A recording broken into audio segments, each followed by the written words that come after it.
আমার educational hub চ্যানেলে সবাইকে স্বাগত। এই মুহূর্তে যে গুরুত্বপূর্ণ আপডেটটা বেরিয়ে আসছে সেটা হচ্ছে নদিয়া ডিস্ট্রিক্ট থেকে। নদিয়া ডিস্ট্রিক্টের যে রিক্রুটমেন্ট নোটিফিকেশান বেরিয়েছিল মোটামুটি মার্চ মাস নাগাদ, 2025-এর মার্চ মাস নাগাদ তার মেরিট লিস্ট কিন্তু বেরিয়ে গেছে।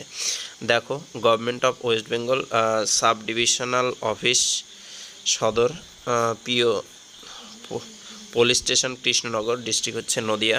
তো দেখো মেরিট লিস্টে যাদের নাম রয়েছে, দেখো এখানে প্রথমে কি রয়েছে, merit list of the candidate হচ্ছে BLF block level facilitator under minority affairs and madrasah education section. এর নোটিফিকেশান বেরিয়েছিল হচ্ছে 17 মার্চ তারিখে।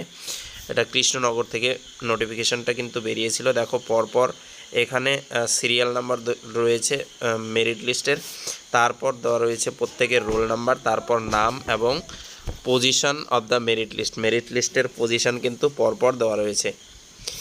প্রথম যে নামটা রয়েছে আফসোস আলী শেখ, রাজীব বিশ্বাস, পরপর নাম রয়েছে যেমন সমরেশ বিশ্বাস, পলাশ দে, গীতা দেবনাথ, নির্লিপ্ত দাস, ডোনামিত্রা, সুদীপ্ত দত্ত, জহিরুল ইসলাম, শরীফুল মল্লিক, আলমগীর বিশ্বাস।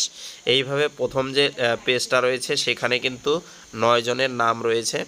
তো পরবর্তী পেজ, মেরিট লিস্টের পরবর্তী পেজ যে রয়েছে সেই পেজে মোটামুটি 9, এখানে টোটাল 24 অর্থাৎ 39 জনের নাম রয়েছে। অর্থাৎ মেরিট লিস্টে মোটামুটি 39 জন ক্যান্ডিডেট কিন্তু সিলেক্টেড হয়েছে।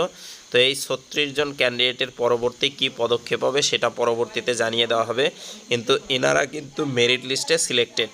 কোন পদ? Nabadwip development block under minority affairs and madrasah education সেকশনে। এটা হচ্ছে ব্লক লেভেল ফ্যাসিলিটেটর BLF এ এটা রিক্রুটমেন্ট হয়েছে। যদি তোমরা তোমাদের নাম দেখতে চাও তাহলে আমার ডেসক্রিপশন বক্সে রয়েছে, সেই ডেসক্রিপশন বক্সে ডাইরেক্ট লিঙ্ক দেওয়া থাকবে। সেই লিঙ্কে গিয়ে তোমরা কিন্তু তোমাদের নাম আছে কি না সেই মেরিট লিস্টে তোমরা দেখে নিতে পারবে। তো এই ছিল ভিডিওটা ভালো লাগলে বন্ধুদের সাথে শেয়ার করে দিও, লাইক করে দিও।